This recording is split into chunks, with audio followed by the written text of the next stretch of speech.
Hello, hello, welcome back.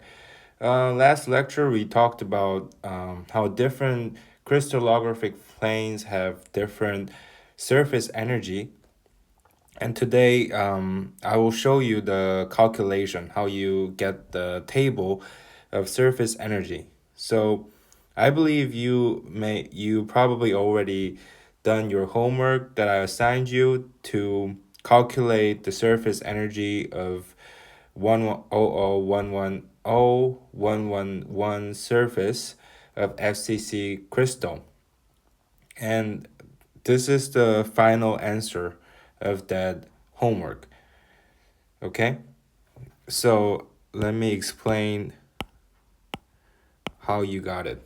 So this is number of atoms per unit area. Per unit area.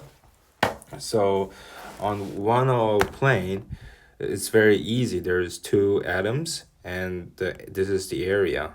So this is how you calculate it. Okay, and for one plane, it's the same. It's same as this. Okay, and number of bonding per atoms. If you see this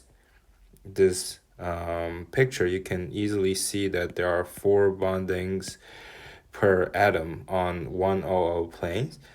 And this, we can just treat this as a constant because it won't change for different bondings in FCC crystal. So all these bondings, all the same bondings, they will have exactly same energy as this.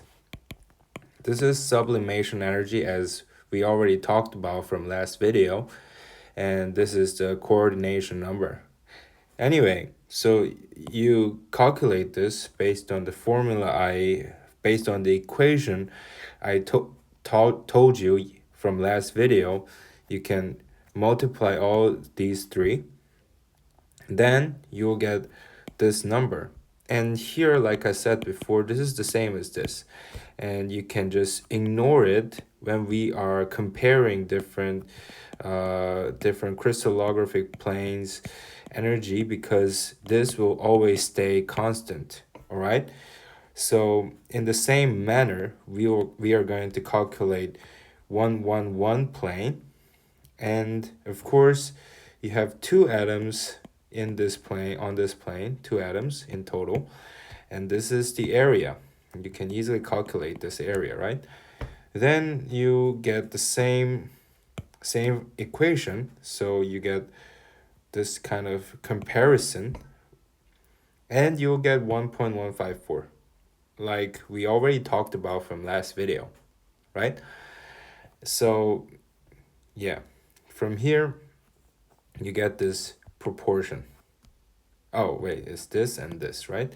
Then 110, we didn't talk about it yet, which is I think the most complicated one.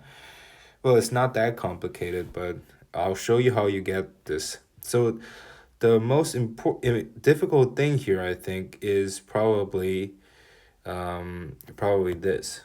So the area and number of atoms is very easy to get. You can just draw it yourself. I hope you already can do this. Right?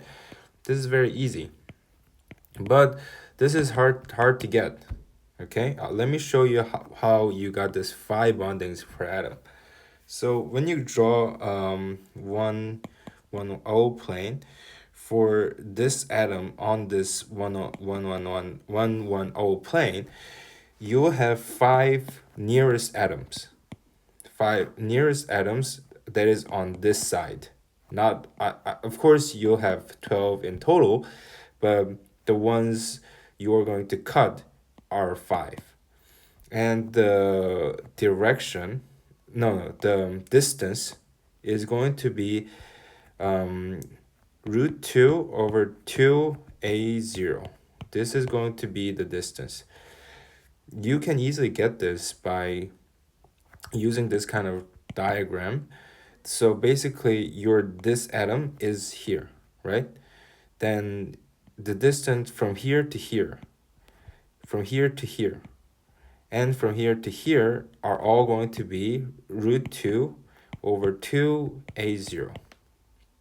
which is very easy because this triangle is looking like this, which all three of these lines are root 2 a0, and this will be exactly half of that root 2 a0, same as this. So these two are the same distance. So here, same distance.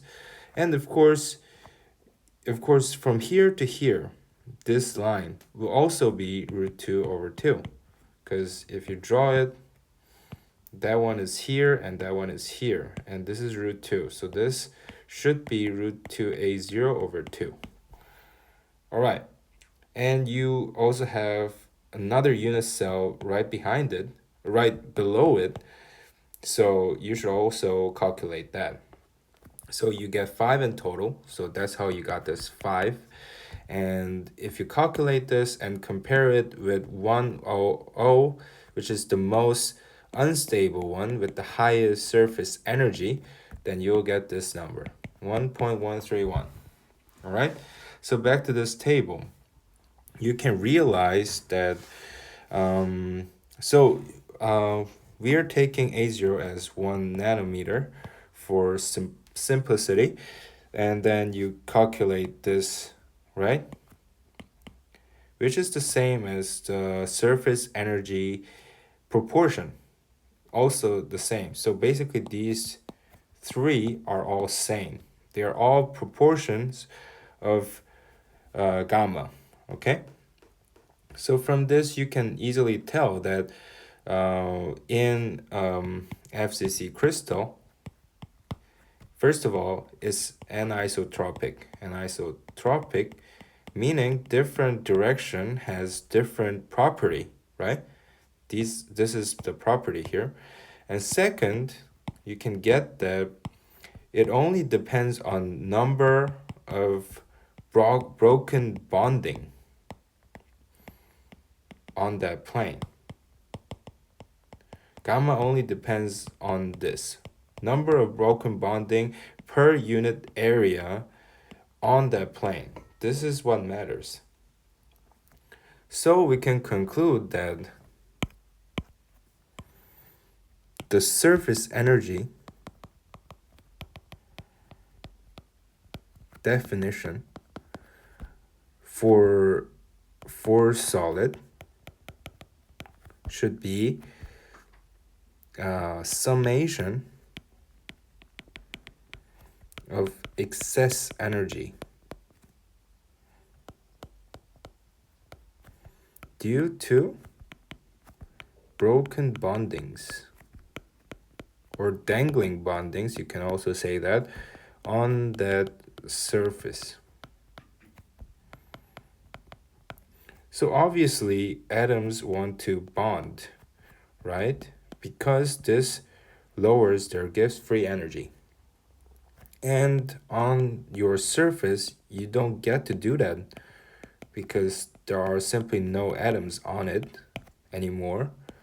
So you have dangling bonds, which will be higher in Gibbs free energy. So which means that surface is the most unstable part of that solid, which will result in higher reactivity.